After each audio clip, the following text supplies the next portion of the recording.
Welcome back to Low Carbon Lifestyle. Over the last few months, you'll have seen loads of news about the impending energy crisis in the UK. And with the sight of Russian tanks rolling into Ukraine, the wholesale price of natural gas continues to be much higher than it has been over the last few years. Although in the UK we don't get much gas from Russia, only about 4%, we are impacted by the global market. So the actions of Mr. Putin have ripples that impact markets worldwide. So all of a sudden, anything we can do to reduce our energy demand could impact global politics and war and peace all at the same time. This episode is about the energy crisis and what we can do about it.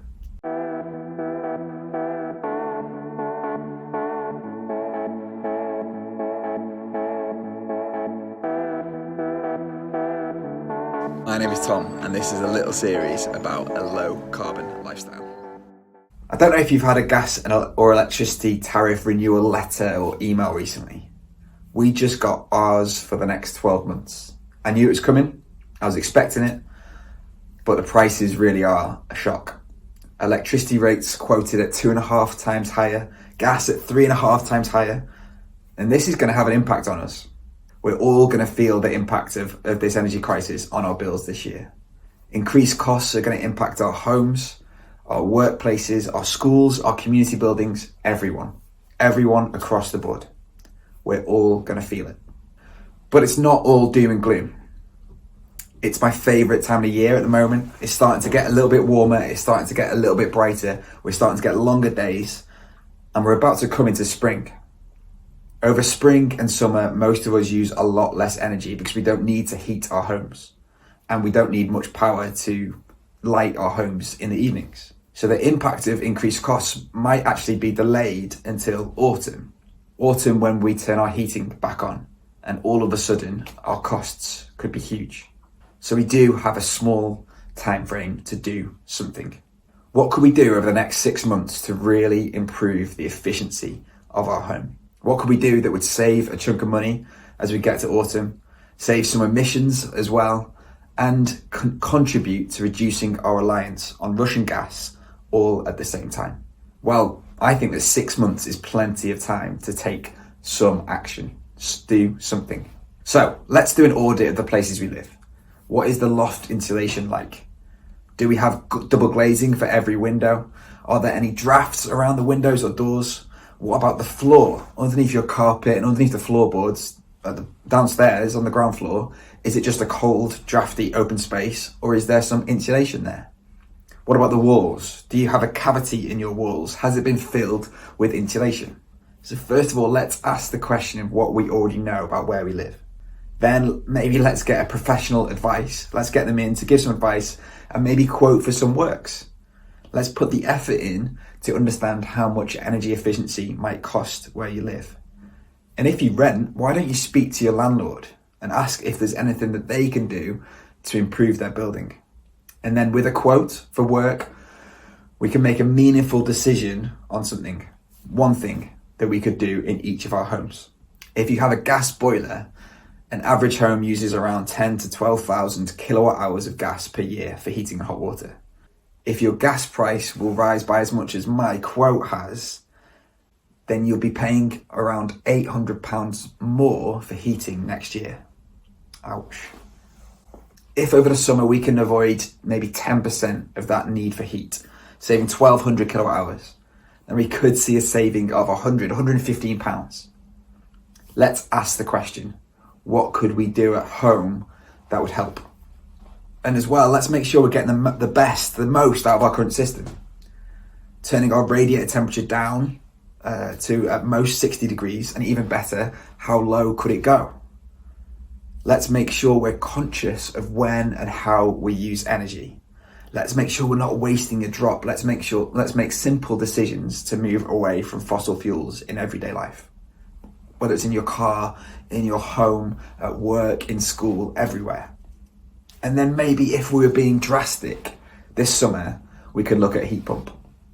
Because a heat pump tends to operate an efficiency of around 300%, we are automatically using a third of the energy we need for heat compared to a natural gas boiler.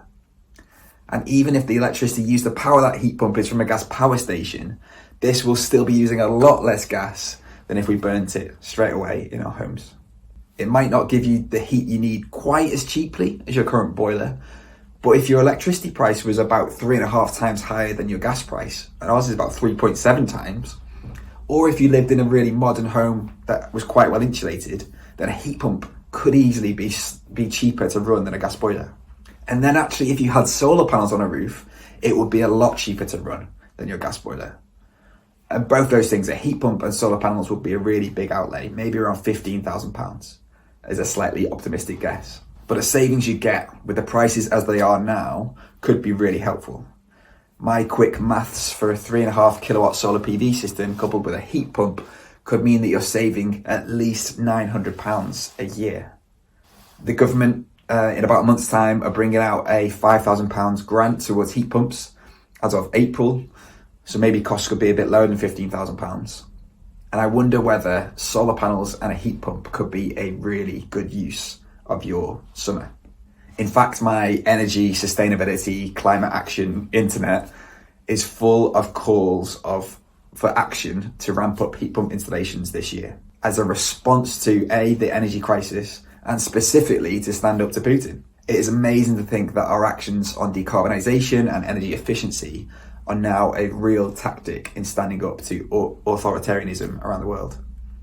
In response to the Ukraine invasion, the IEA, the International Energy Agency, a global agency that works on energy security, improving access to energy, and ultimately reducing our emissions, has called for action to reduce reliance on Russian gas.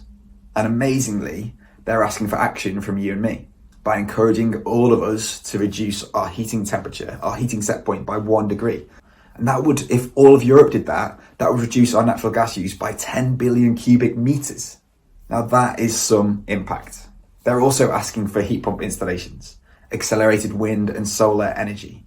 They're asking for energy efficiency and a diversified power system. And this is amazing. The reality is that a world based on fossil fuels is funding authoritarian regimes all around the world and funding this aggression in the Ukraine. And anything we can do to reduce our reliance on fossil fuels will be standing in solidarity with the Ukrainian people. A fairly sick twist of all this is that Russia's actions in Ukraine have provoked an increase in oil and gas prices. If we continue to buy gas from Russia, and Europe more broadly gets around 34% of its gas from Russia, then we'll be paying for this invasion with bumper oil and gas revenues. Reducing reliance on oil and gas helps prevent this, and every step will help. The legendary campaigner for climate action, Bill McKibben, on his The Crucial Years blog, has called for heat pumps for peace and freedom, asking the US government to invoke its Defense Production Act, a wartime kind of footing, to get American manufacturers to switch to making heat pumps, to help decarbonise European heating as soon as possible and reduce reliance on Putin's gas, and do it this year. It's a really compelling story. And with campaigns online like #PumpsForPeace, saying we could send Putin away, get a heat pump today, it's clear to me that a concerted effort at home could have a meaningful impact globally. So what can we do? If reducing your emissions doesn't get you going like it does me, then maybe trying to reduce your costs over this next year, or even standing up to Vladimir Putin, that might be the push you need to go that step further at home. Let's ask the question, what can we do this summer?